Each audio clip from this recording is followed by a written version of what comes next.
Judgment in the appeal. Makhlouf and Secretary of State for the Home Department. Lord Kerr will explain the judgment of the court. Mr. Makhlouf was born in Tunisia. He met a young woman from Northern Ireland and they married in 1996. In 1997, they had a daughter. She was born in Northern Ireland, and shortly after her birth, Mr. Makhlouf came to live there. A year after he arrived, he was granted indefinite leave to remain in the United Kingdom. Sadly, relations between Mr. Makhlouf and his wife broke down, and they separated in 1999. But they have never been divorced. In 2006, Mr. Makhlouf formed a new relationship, and a son was born to his partner in that relationship in that year of 2006. Unfortunately, that relationship also ended shortly after his son was born. In 2008, a family court ordered that he could only have indirect contact with his daughter and that he would have to obtain permission of the court before making any further application to have further contact with her. And he has not seen her since 2010. In 2005, Mr. Makhlouf was convicted of 2 counts of assault occasioning grievous bodily harm, and he was sentenced to periods of imprisonment exceeding 3 years. Then, between 2008 and 2010, he was convicted of another series of offences.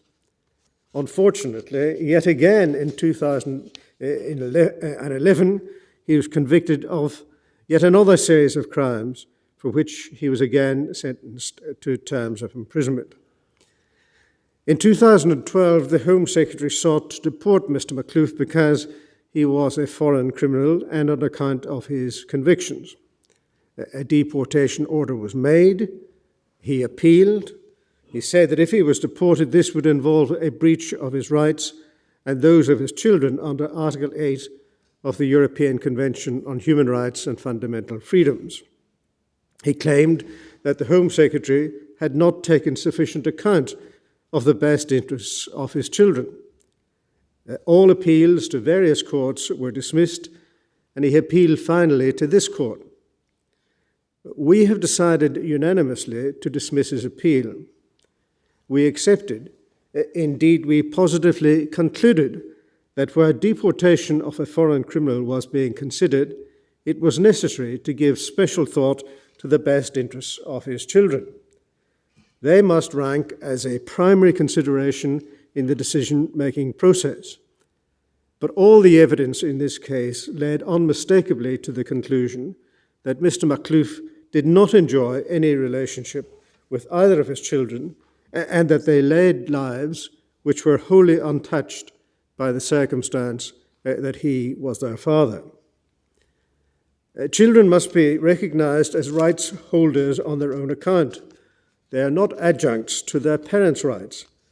Children's rights do not provide a passport to the rights of their parents, and we concluded that this is what Mr. Makhlouf had sought to achieve in the present case.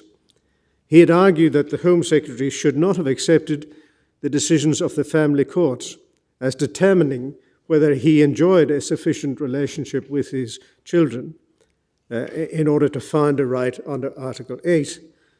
But this court has concluded that the minister was entitled to treat the decision of those courts as reflecting what was in the best interests of the children. The idea that the Secretary of State should make her own investigation of matters which have already been inquired into by the family courts is not only unrealistic, it would create uncertainty and anxiety for the children. Of course, it is good for children, especially children of mixed ethnicity, to have a relationship with both of their parents, but it is also good for them to have peace and stability. There is nothing at all to suggest that the best interests of these children require that their father should remain in the United Kingdom. Of course, there will be cases where fuller inquiries are warranted, or where the best interests of children do outweigh the public interest in deportation or removal, but this is emphatically not one of them.